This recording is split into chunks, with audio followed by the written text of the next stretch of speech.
Toastmasters. And there's no cure like travel to help us unravel the worries of living today. When the poor brain is cracking, there's nothing like packing a suitcase and sailing away. Aww. Famous words from Cole Porter, from Anything Goes. I love to travel. I am not cynical. I travel for work and I travel for pleasure. For work, I have to work, so I have to travel. I travel about 2 weeks a month. For pleasure, I choose to travel 2 weeks a year with my best friend Mary. We've made a grand hobby of traveling all around the world for about 20 years now. From Beijing to Chile, from Antarctica to India, from Iceland to Bali, and all places in between. Nothing makes me happier than to be on a plane heading to an international port of call for an adventure. No laptop, no BlackBerry, no cell phones. It takes me about 3 days for my brain to start unwinding so that I can immerse myself in the culture.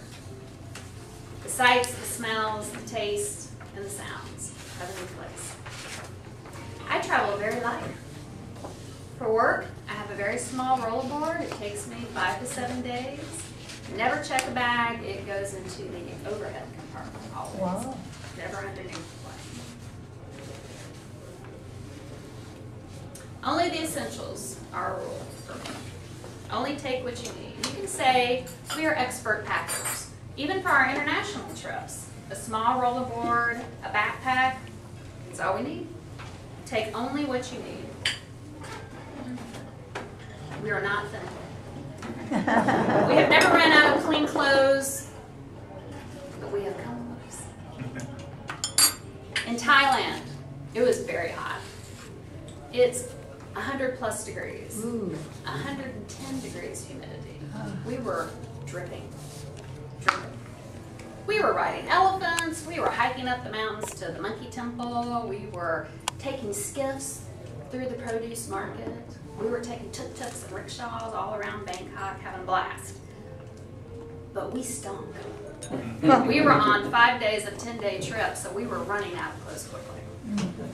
Fortunately, our tour guide had a solution. A little older lady in the village in Chiang Mai would do our laundry for us. We'd never done that before. We'd always taken just enough. So off we go down the path to this little lady's house. It was really a hut. We walk in, we plop everything we have. The only clothes we had were on our back. I gave her all my shirts, my shorts, my socks, my underwear, and off she went. She didn't speak any English, so we kind of hoped she knew what we needed. So she did. So the next day, we're ready to go back and claim our clothes and take off on the rest of our trip fresh as a daisy. Walk into the little hut. There she is, big toothless girl. Brings out a small package. This big. Oh, God. And it was wrapped very nicely in brown paper. But I had brought 5 shirts, 5 shorts, 5 pairs of panties, 5 sets of socks. And it was in this little big package. What the heck were we going to wear for the rest of the week? We start ripping through the paper, we get there, and it's all there. Our clothes were clean, pressed, and folded like origami. Oh. I had never seen this in my entire life. I found my panties, and they were this big. And they had some kind of like fan shape on top.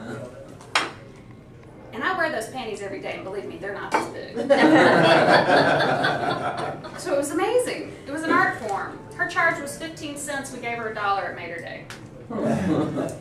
We finished the rest of our trip to Thailand. We had a fabulous time. We bought all kinds of expensive souvenirs to cheap souvenirs, but the one souvenir I always wish I had kept were those little panties. Nothing makes me happier than being on a plane and heading off to some international port of call. No cell phones, no Blackberries, no laptops. It takes me 3 days for my head to unwind from work so that I can become culturally immersed and the sights and the smells and the taste and the sounds.